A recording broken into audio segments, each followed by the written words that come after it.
The horse is always searching for a leader, but he just doesn't give that away just indiscriminately. So you need to know, you have to have confidence, and you need to get the trust of that horse to where he will go with you. A horse that's not trusting of the human is a dangerous horse. So I think it's super important, and that's one of the major things that we do on Cowboy Campuses.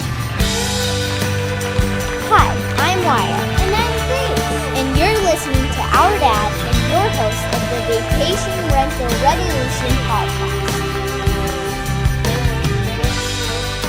What's up, guys? Welcome back to another episode of the Vacation Rental Revolution podcast. I'm your host, Shawn Moore, and we're back with our Experts Corners. You guys know we do shows within the show, and every Friday I have interviews with experts, and we love to talk to people outside of the vacation rental world so that we can learn what works in business, in life, everything else. And today I've got a real treat, at least for me, and I hope for you, and I hope you guys, and I know you will enjoy this conversation as much as I'm about to enjoy it, is with Mr. Keith Stewart. He's from the Cowboy Campus University. You guys see me wearing the cowboy hat and boots all the time, but I am a weekend cowboy, not a real cowboy. Today, we're going to get to talk to a real cowboy. And so he runs the Cowboy Campus University all the way up in the Rocky Mountains in Canada on the foothills up there, just outside of Alberta. So Keith, thanks for joining us, my man. I appreciate you coming on. Nice having me on. Yeah, I'm super excited about this conversation. You guys know I love the horses. I love the Western way of life. I always tell people, cowboys more than just the hat and the boots here around Vodyssey, and kind of our mantra is it's really buying into that kind of rugged, disciplined way of life that is really rooted in personal responsibility, self-reliance, and just saying, hey, listen, I'm going to go build that life that I'm going to take responsibility for. And I think that when I watch you, at least from afar on Instagram, Keith, it looks like you're living that life and having a lot of fun doing it. So I appreciate you joining me. And I love to just start with the backstory. Like, that's where I always start these conversations is tell us, what led you to where you're at today? Where did we grow up? How did we grow up? And then ultimately we'll talk about what you're doing at the Cowboy Campus University and how you guys are running things. And we'll keep the conversation going from there. Okay. Well, Shawn, going way back, I probably didn't really have, when it came to the horses and everything that way, much of a choice, because my dad was a park warden, and up in Canada, park wardens are the same as park rangers are down in your neck of the woods. And we were in Banff National Park, and I'm sure a lot of folks watching this have heard of Banff. And we used to live back in the mountains, and how we would get to where we would live would be with horses and pack horses. So probably even before we could walk, we're riding horses. We'd have a string of pack horses, and Dad would stick us on one. So we had three brothers, and two of us would be riding. My horse's name was Bubbles. My brother's horse's name was Joy. And then my youngest brother, he was too small to ride. He went in the pack box with a cat called Tom Tom. So we were riding before we really knew how to walk and get around too much. And Our family we didn't always live there. We moved around and went quite a few different places from them, but that's kind of how it got going. And I would probably say that's what it brought out a love of being around horses and that sort of a lifestyle. Started early. We went on to having horses our whole life.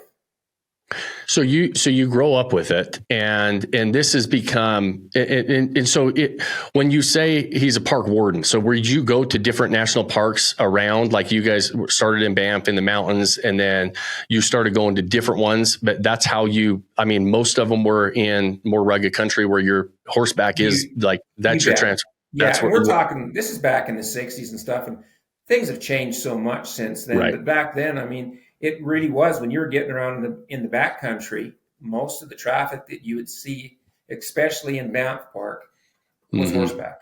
There was guides and outfitters and wardens, and everybody packed and rode horses.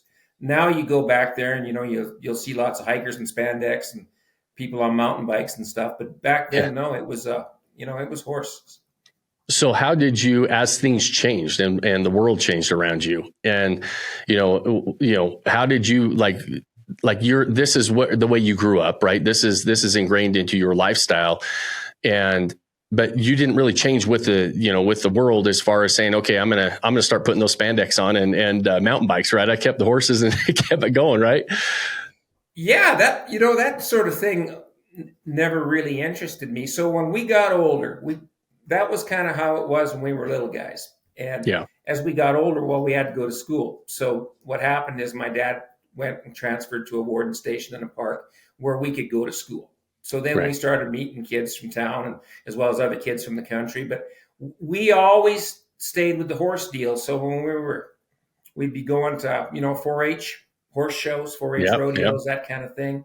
Got into that kind of competition. Did some pony club stuff, and pony club stuff is more the English world because we showed some jumping horses and that, that sort of thing as well. So really kind of well-rounded when it came to the horses. And then you also got into rodeoing, didn't you? Did I read Yeah, that I did. you were? Much to my mom's disdain because Yeah. my mom's from England. So what her deal was always is, boy, if one of us could be a Grand Prix jumper, that would just be the Yeah. best thing in the world. And probably from the time we were, early teens or maybe even younger, we were riding junior steers, and we were not thinking about riding jumping horses. We were going to the horse shows to keep my mom happy, but we were just as soon wanting to go to rodeo. And as we got older, that's what we went to. Yeah. Yeah. What it was it you were riding saddle bronc or bareback? Yeah, that's kind of where I wound up, is riding saddle broncs. But when I started out, I rode bulls and bareback horses and saddle broncs. But when the dust settled, I had the most success in the saddle bronc ride. And that's what I really like. Nice. My heroes. What's that? Oh, go ahead. So sorry, I didn't mean to interrupt. Go ahead. Yeah, well, no, my heroes were bronc riders, so that's what I wanted to be as a bronc rider. Right. They one of my really good friends is Casey Field, and he just retired last year. Yeah, so he's part of our actual Vodyssey network. He's in the vacation homes now and building his portfolio of vacation homes. But they're and probably the best bareback rider of all time. I think he holds the record for most world championships, doesn't he? Yeah. Literally, a lot of people consider him the goat of the bareback world. And so when his dad was rodeo, and I was in that era like that. I mean, we'd always be right there on the chutes to watch Louis ride because he rode saddle broncs and bareback horses at the highest level there was. Yeah, his dad Louis, he set the bar pretty high for those boys, and Casey grabbed that baton and ran with it, and so it was fun to see his success. He's a Utah boy, and I live in the mountains in Utah, and so that's how we kind of our connection there, and then our love of rodeo, and so it's you've got you were back in Louis's days, right? You bet. Back when he was doing it, yes. Awesome. Yeah. So we do this, right? And you get into this stuff, and then you say, I mean, at what point did you say, this is what I want to do for a living, right? This is how I want to pay the bills? Because sure, a way of life, sure, a hobby, like guys like me, we got, have some horses and we go ride them on the weekends. We take them up in the mountains, we do our thing, right? But it was, at some point you decided, I want to take this and actually, I'm pretty skilled at certain things when it comes to this. And I want to take this into a business. Well, when I was a kid, I used to ride a lot of colts. We'd have our own horses, and then what I did is I could remember the poster that we made, and we'd hang it up around there that we had a colt starting service. So folks would bring us some colts, and we got riding them, and we wanted to be bronc riders, so we thought, well, shoot, the practice would be great anyway. Right. And my dad, I mean, we're talking old school stuff. It was when I talk to people now when I'm doing clinics and stuff. It was back in those days, you were as handy as your family was, or maybe your neighbor. But with all the technical advantages we have now with videos and Instagram and the web, and you and I visiting right now, if you want that information, it's out there and it's available. But back when I was a kid, you were as handy as the information you had at hand. Or the Western Horseman would come out every month too. We'd go through that. Yeah. So long story short on that, we're riding colts for the neighbors and customers and that sort of thing, and liked it. And then on the weekends, we'd go rodeoing, and it just kind of built from there. And what I found when I was rodeoing, I got to travel around, and I got to see other folks that did the same thing, that worked horses in different events, and found out, wow, there's so much that I don't know. Right. And it was just, I couldn't get enough, but I really realized that. And at one point it was overwhelming is what I didn't know, because back then I always thought, well, shoot, I rode as good as anybody. I could get one road and we could go rope a cow or do whatever we needed to do. But I never realized there was all that out there until I kind of went out and saw it. Right. And right.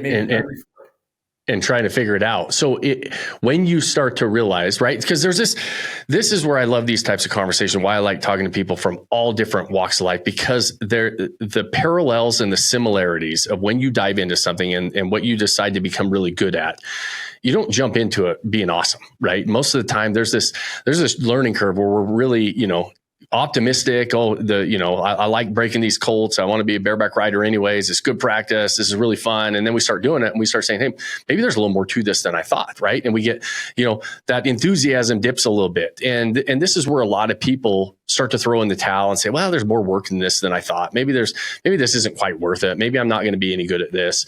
And doubt sets in and you start to question yourself and they say, well, I'm going to go try something else. And inevitably they try something else and the same thing happens. Right. And so you're going through this, this journey of deciding who I want to be, what do I want to do, right? It sounds like during that point in your life. And you start to say, okay, man, I'm realizing there's a lot that I don't know. There's a lot of things that I want to get better at. There's a lot of things that I need to do different. I'm sure some of those same doubts fit in. And can I pay the bills doing this stuff, right? At what point did you say, this is the road I'm going to go down, and this is the road and the skill set I want to develop and be really good at, and ultimately I want to pay the bills? Or was that like an intentional choice to say, this is what I want to do, or this is kind of still something that I'm enjoy doing, but I don't know if it's going to pay the bills long term? Well, I really agree with you when you're saying that when you look at something to start with, it looks like maybe it's just kind of one dimensional and okay, I got it. And then once you start getting into it, it's got so many layers and you realize, wow, there's so many things I don't even know. And I've never been the kind of person to be maybe overwhelmed. I mean, that was just a challenge. But when I was rodeoing, when I got to the point there where I started figuring out, well, I'm probably not going to be a world champion. I better look for something else to do. I had a buddy by the name of Rod Tandy, and he was from Scobie, Montana, and he was a rodeo announcer. And he said to me, Keith, you speak pretty well. He says, what you maybe should do is maybe you should go into journalism school and go that route. It might be a pretty good deal. So I took a run at that, and I enjoyed it. I really did. And but I realized that talking to my professors and stuff there, that in order to make a good living doing that sort of thing, you had to live in an urban environment. And I wasn't really that interested in that. Yeah. Then just by fortune, there was a movie producer around here that they had a real big movie coming up, and they were looking for lots of guys as extras, but also as wranglers. And they called them horse captains. And I got hired on to be a horse captain with it. And I got riding all summer like that and visiting with a lot of other horse trainers and figuring out, what, this is what I want to do. So when that movie wrapped in the fall, I was on a course that maybe I was going to university and I was going to go into journalism, which was sort of an offshoot for anything that I'd ever done before. I felt kind of like a duck out of water, or I was going to go that horse route again. And I decided to go the horse route again. So instead of going back to school, I went and hung my shingle out and started riding horses for the customers. And it just kind of started there. When was that? How long ago was that? That would have been, like 1990, right around there. Okay. Yeah. Nice. And so that was the intentional, like, fork in the road of saying, this is what I'm going to do, Well, that was what I made, up until that point, I was riding colts and stuff for outside people. Yeah. But it was a decision to make. I'm going to pursue it and do something with it. And that's probably when that happened, right there. Right. Love it. And so you started doing it for people, right? Yeah. A guy like me would buy a horse and didn't have the time to break it, didn't have the time to train it. And I would call you up and you would train my horse, right? You were doing that, right? Yes, you betcha. If you bought a colt or something like that, or a horse that needed maybe some remedial work on it, everything fairly basic at that time, mostly colt start, rode a lot of colts, for the public. Right. And that's kind of what happens in the horse industry more often than not. When you start out, you're going to be riding the young ones. You're going to be riding the colts. And as you progress, people are going to send you horses that maybe want to learn a certain event or something. You might be taking in rope horses. You might be taking in cutting horses. But you generally start riding the young ones. Yeah. And like I've owned horses. I don't have any horses right now. I got into the mini Highland cow business. So that's what I've got in my backyard right now. So I call it a business. It's like a petting zoo back in we're actually getting some more horses right now. But for me, a guy like me, I've hired horse trainers to come in and say, hey, listen, I want somebody that's more skilled than I am to be able to do this.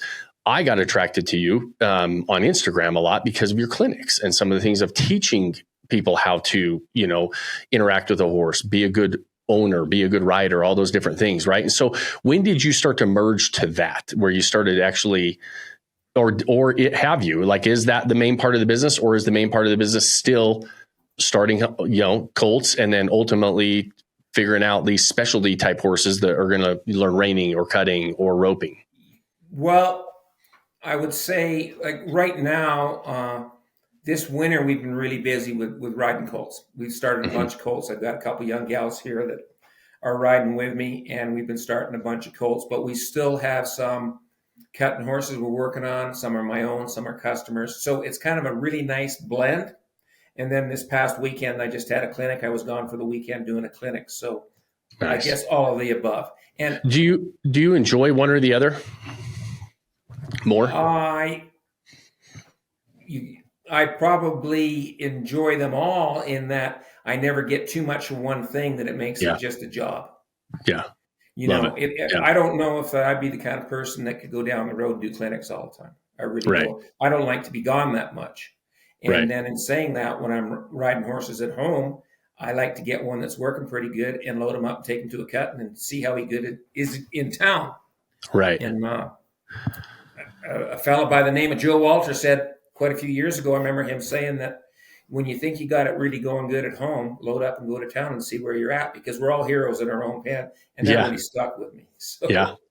That's there's a lot of truth to that, though, and I absolutely agree with that. So it's interesting because, I could see that. Like we started, I've been investing full time forever, and it's all that's paid my bills for 25 years. And we started teaching people how to do this, but I would get really bored if I'm not actually doing it too. Right. I really like to be in the saddle, if you will, where you're just saying, hey, listen, I'm going out, I'm buying properties, I'm setting them up, I'm doing my thing.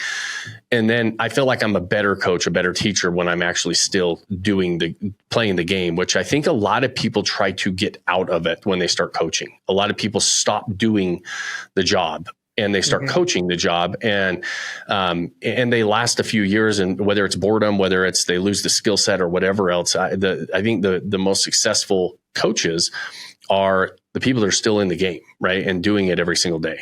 And even though you've got a lot of hours, it's still important to be in the game. Yes, it keeps you sharp. Yeah. If it's something that, back in the day, that's the way we used to do it. Well, things are changing so much. I mean, it's not like the horses. A horse is a horse.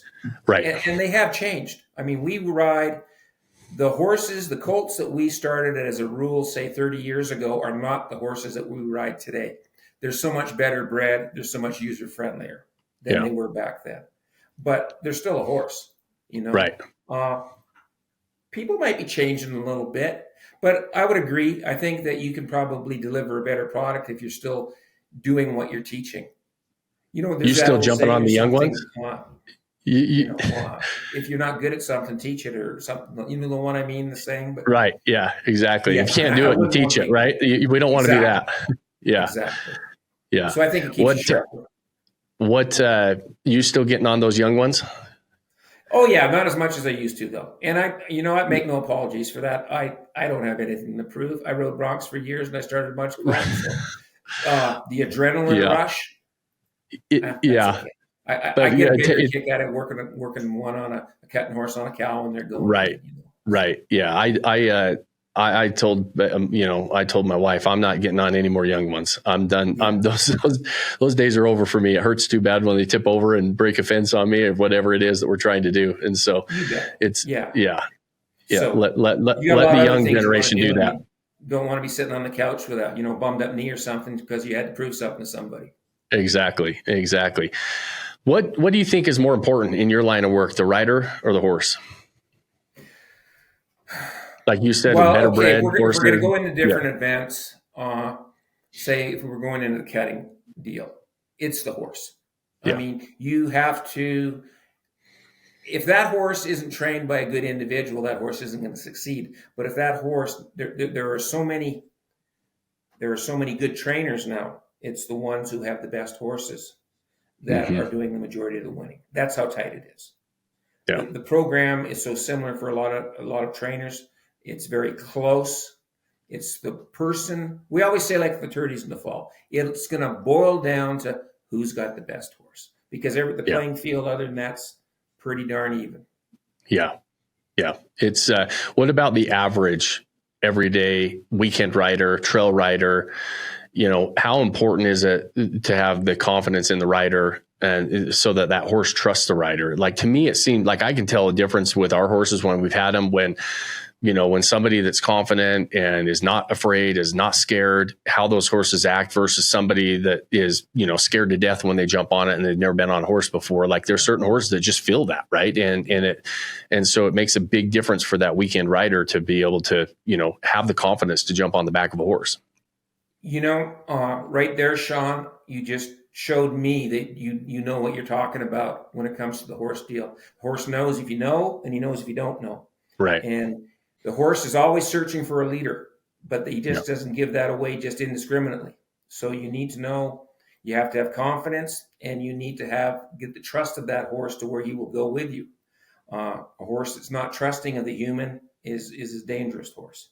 Yeah. So I think it's super important. And that's one of the major things that we do on Cowboy Campus is we have a scenario that I bring up quite often, and that's majority of our clientele would be somebody that probably rode quite a bit when they were younger, might be a middle-aged housewife now who got married, had children, and got away from the horses. And now she has the time and the money to get back into them, but she doesn't have the confidence. Yeah. So we go back in there and rebuild that confidence and get her to where she can work accurately and confidently with horses. Yeah. And that's probably the lion's share of what we work on Cowboy Campus, is getting people to where they can work effectively with their horses and gain confidence. Yeah, I love it. And that's what when I follow you online and on Instagram and following that stuff, like that's what I gather too. It's like, hey, listen, we're really trying to build the confidence in the person so that they can be that leader, right? Everybody wants a leader. Horses are no different. They're pack animals. They want somebody to be able to lead them, and nobody wants a scared to death leader, right? I mean, that doesn't breed a lot of confidence in us as people or with the horses that you're working with.